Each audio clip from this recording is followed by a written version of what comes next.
This is Steve Notley with the field engineering team here at Wallaroo AI.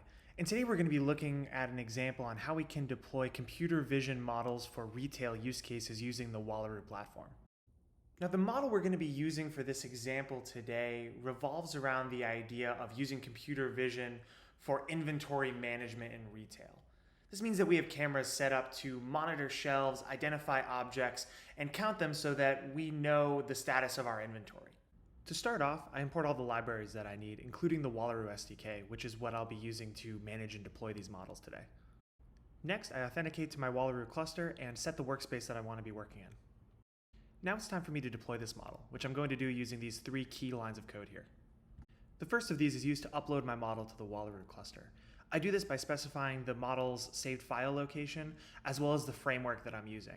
It's Onyx in this example, but it could just as easily be TensorFlow, PyTorch, XGBoost, or any of the other popular ones that we support. The next line I use to configure my deployment. This includes how many concurrent replicas I want to have available to serve requests, how many CPUs, GPUs, and how much memory I want each of those replicas to have, as well as what architecture I want to use for my model, such as x86 versus ARM. And next I can build the pipeline around this model.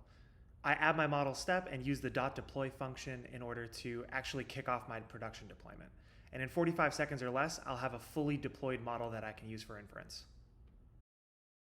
At this point, my model is fully deployed in production and ready to receive inferences. So I can go ahead and test it by feeding it one of these sample images here. I do this using the .infer function on the data frame containing the image, and I can see in the results that are returned, I can see the input tensor that was fed into the model, as well as the model's three outputs here.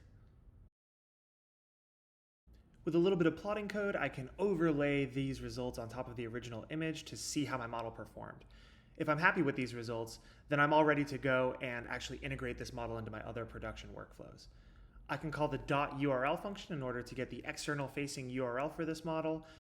And in just a couple of minutes, I've gone from a saved model file to one that is fully deployed in Wallaroo, ready to integrate with external systems, and that I can easily scale as needed.